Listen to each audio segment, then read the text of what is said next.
Hello, I'm Robert Lentini. Welcome to a ridiculous report. Do you think Bayley's underutilized in WWE? Well, Bishop Dyer, formerly known as Baron Corbin, does. Corbin went on a rant on Busted Open Radio, saying that he didn't really give a shit if Bayley knew that the storyline was happening. They still took a moment away from her, and he doesn't understand the lack of respect. I kind of agree with him, because Bayley and Lyra Valkyria went through an entire gauntlet match only for Bayley to be attacked by a mystery assailant on night one, taken out of that tag title match during night two.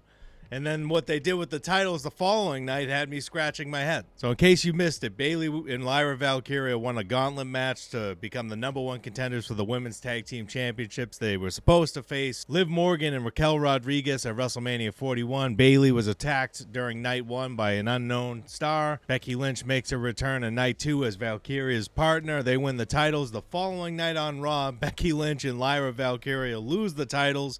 Valkyria gets pinned, Becky Lynch gets pissed, and attacks Valkyria, turning heel. So it was just a title change for a WrestleMania moment, I guess.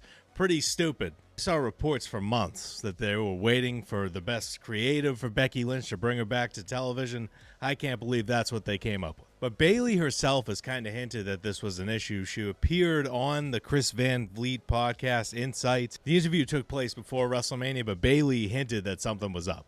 Sometimes I think it's my, that's what keeps me here. She suggested that she wasn't at the top of the card because she didn't barge into Triple H's office, start screaming about her booking. That's not who she is. I don't go freaking kick the door down and be like, I'm not doing that.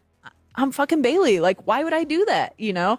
And in the same interview, she admitted that she doesn't feel like she's as good as Becky Lynch or Charlotte, or at that level. And if you look at the company's booking, she's right. Charlotte Flair's not on TV for a year, comes back, wins the Women's Royal Rumble, gets a WWE Women's Championship match against Tiffany Stratton at WrestleMania, and Becky Lynch replaced her at WrestleMania, so she's right. WWE doesn't view Bayley on the same level as Charlotte Flair and Becky Lynch. Was that for good reason? Does she not have the same merch sales? I think she's on the same level as them, but the company clearly doesn't think so, and their actions at WrestleMania just screams it. One of the highlights of WrestleMania weekend for me was Karrion Kross's promo after Logan Paul and AJ Styles match on Sam Roberts and Megan Morant's after show, whatever the hell it was on YouTube, the WrestleMania review on WWE's YouTube channel. Kross just came into that interview hot. He was pissed off, and what he said resonated with a lot of people. He said, maybe I shouldn't have spent all this time working on the indies busting my ass to get to WWE. All I should have done is started a YouTube channel like Logan Paul and made it to WrestleMania. You want a viral moment?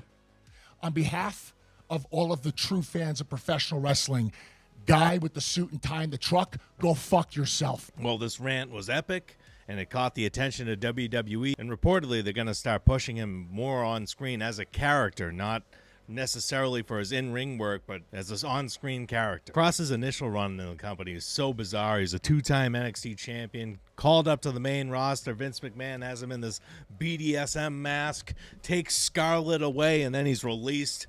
Total waste of his talent. Then he returns years later. Triple H is in charge, and he seems to have a better idea what to do with him. But then the final testament, the whole faction is released besides Kross and Scarlett. He has to start anew right after pinning Uncle Howdy. I don't understand that. But I do hope that WWE has plans for Karrion Kross. He clearly can cut a promo. He's excellent at it. He's not the worst in the ring. He's not the best, but he's not terrible. They should have something for him. He should be a weekly fixture. But there's more there for Kross. There's more that the company should be doing with him, and hopefully we see that in the coming weeks. And finally, Brodie Lee Jr., a.k.a. -1 in AEW back in the day. He's training to be a professional wrestler at the Dungeon 2.0. He ran into somebody from GCW. He said he's competing in the Clusterfuck match. What a name. It fits perfectly. Joey Janela got word from Brett Lauderdale, said, you know what? Brodie Lee Jr. has to be in this match. And not only that, he has to win it. Brodie Lee Jr. won the match, threw Janela over the top rope.